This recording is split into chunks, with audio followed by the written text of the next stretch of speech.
बढ़िया उत्तर प्रदेश चुनाव होने वाला है तो किस तरीके से देखते हो, क्या कुछ संदेश देना चाहते देखिए, ऐसा है, bar council of Uttar Pradesh का चुनाव हो रहा है।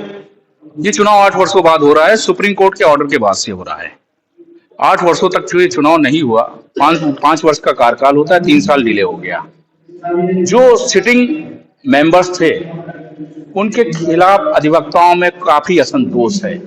सिटिंग मेंबर्स भी चुनाव लड़ रहे हैं, लेकिन वो ये नहीं बता पा रहे हैं कि हमको जो 8 वर्षों में हमने क्या क्या कार्य किए, क्या अधिवक्ता हित किया, उसकी उपलब्धियां नहीं गिना पा रहे हैं। तो हम ये पूछ रहे हैं कि आप ये बताएं कि जो आप दोबारा चुनाव लड़ रहे हैं, रिपीट कर रहे हैं, तो रिपीट में आपका एजेंडा क्या है? देखिए, हापुड़ कांड पूरी तरह से बेचा गया। जो एडवोकेट प्रोटेक्शन एक्ट का गवर्नमेंट ने कहा उसका प्रारूप तैयार हो रहा है, आज 2 वर्ष हो गया उसका प्रारूप किया, वो एडवोकेट एक्ट प्रोटेक्शन एक्ट एक फाइल में दब के रह गया। होता क्या है, सिटिंग मेंबर्स को जब गवर्नमेंट लाभान्वित कर देती है, उनका इंटरेस्ट पूरा कर देती है, तो अधिवक्ता समाज के लिए वो कोई कार्य नहीं करते हैं। अधिवक्ता समाज के लिए कार्य करने का राइट उनका है। अधिवक्ता अधिकार से उनसे पूछता है कि आपने हमारे लिए क्या किया।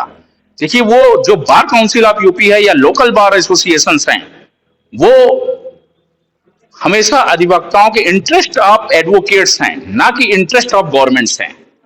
ये जो मेंबर्स हैं सिटिंग्स, इन्होंने इंटरेस्ट ऑफ गवर्नमेंट में काम किया है, ना कि इंटरेस्ट ऑफ एडवोकेट्स में किया है। सिंगल अधिवक्ताओं के समाज के उत्थान के लिए इन्होंने कोई कार्य नहीं किया।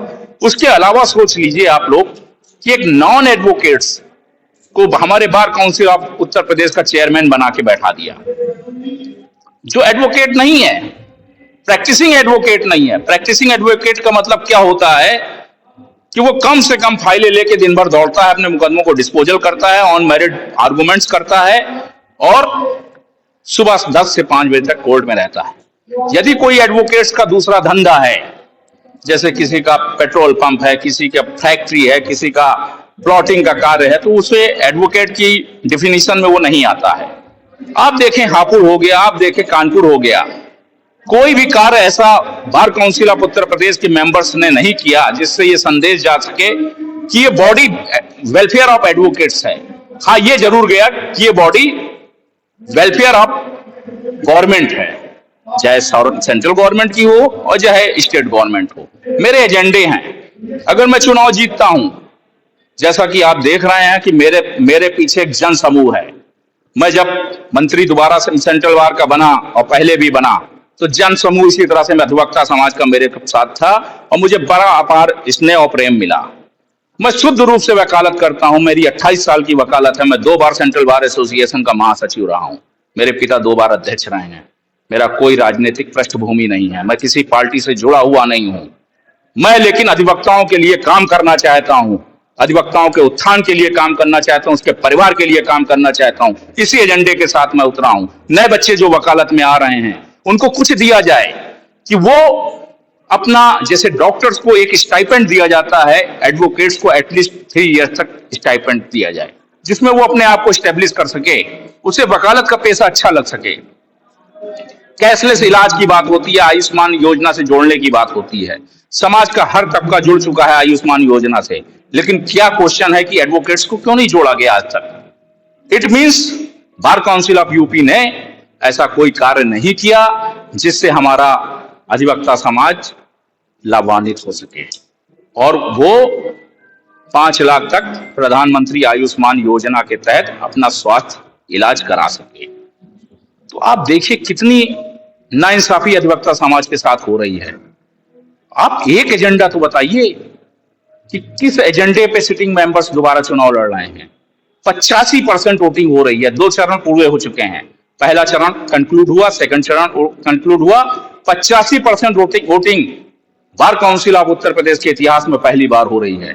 ये वोटिंग होने का ये नतीजा है कि 25% एक्सेस वोटिंग ये बता रही है कि सत्ता परिवर्तन होने जा रहा है और प्रकृति ही परिवर्तन का नियम है।